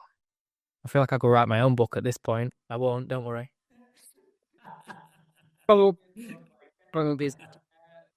I would say again, you've got to trust the process. That little light at the end of the tunnel is the thing that's got you to this point where you're watching this video or you've bought the manual or whatever, or you're even considering buying it. And that little light will take you through. As cliche as it sounds, you've just got to focus on that. One thing I would say is, as amazing as the manual is, and like I've just spent the last 5 minutes, saying that, also know the point to put it down during the recovery. When you feel like you're at that point where the crutch becomes, exactly that, a crutch. The point, I guess it's like, like I was trying to look for the analogy earlier, but like just letting go and being like, okay, I'm on my own now. There will come a point where you can always go back to it. But my advice would be know the time to not go to it every day, every hour, every day. Know when to put it down. It's done its job, and you can go back. Cut off. My advice would be cut off all other types of researching. Once you've found the manual, these videos, cut everything else off. Google is the enemy. Believe me, it was your friend whenever to find this video or the manual, but now it's the enemy. Cut it off. You only need the manual, in my experience. Yeah. I don't know. Like I said, I could go on forever. There's so much that I learned, but it's all just down to the type of person that makes it here will then recover. The type, people who are stuck in forums, they've not got to this point yet. I can't speak for them, but the fact that you're even watching this video, you've even bought the manual, you're gonna get there. At that point, you're gonna get there. It's just a matter of time. That's great advice. Thank you, Jordan. Actually, one more quick question. Actually, as somebody working in the creative field and someone who's a prolific musician, did you find that that your experience with DP and anxiety has informed your creativity to any degree, or is it something that you kind of left behind? Well, I've written a couple of songs about the experience. Some of them are loose enough that anybody suffering from anxiety or depression would be able to find some therapeutic value in that in those songs. If you like, I'll send you a link afterwards, and maybe you can link it if people find them helpful. Absolutely. We'll put everything in the video description. Yeah. Yeah. So I've done a bit of that. That I found that, personally therapeutic, and, just in the way that you write books and do these videos. My way to help people is through music. So yeah, I tried to do that. And yeah, but but then on the flip side, I find that I can only do that in small quantities, because otherwise you get wrapped up in it again. You've got to some degree let it go. So yeah. Yeah, that's great to hear. And I know with my own work with working in film as well, I've made a couple of films that have a strong theme of mental health in them, which is something I'm not sure I would have been confident enough to approach on such a kind of a candid level, had I not gone through anxiety and DPDR. But it's been very, very beneficial. And it's, what better way to process an experience that feels as difficult as it does at the time than by channeling it into creativity and putting it out into the world, and helping people understand and connect with it in different ways. Absolutely. Yeah. Jordan, it has been so great to speak to you, man. I really, really enjoyed this. And I know there's going to be people watching this interview who find your story absolutely inspirational and helpful. So thank you for your candor and your honesty in recounting your experience with such detail. And yeah, I really, really appreciate it, man. And thank you for being on the channel with us today. No, thank you. Honestly, it's been a pleasure. Again, thank you from the bottom of my heart for helping me get to this point. And yeah, I've really enjoyed. Just on a personal level, I've really enjoyed chatting to you, and it's nice to be able to, if I'm ever in Ireland, let's go and grab a drink or something like that. Oh, it's happening. And if I'm in Sheffield, it's happening. Yeah, we're definitely going for a pint. It's happening. Keep up the good work. Oh, and also for anyone watching the video, go into the video description and check out the links to Jordan's work, and go and check out his music. It's fantastic. Cheers, Sean. Cheers, Jordan. Take care. Bye-bye.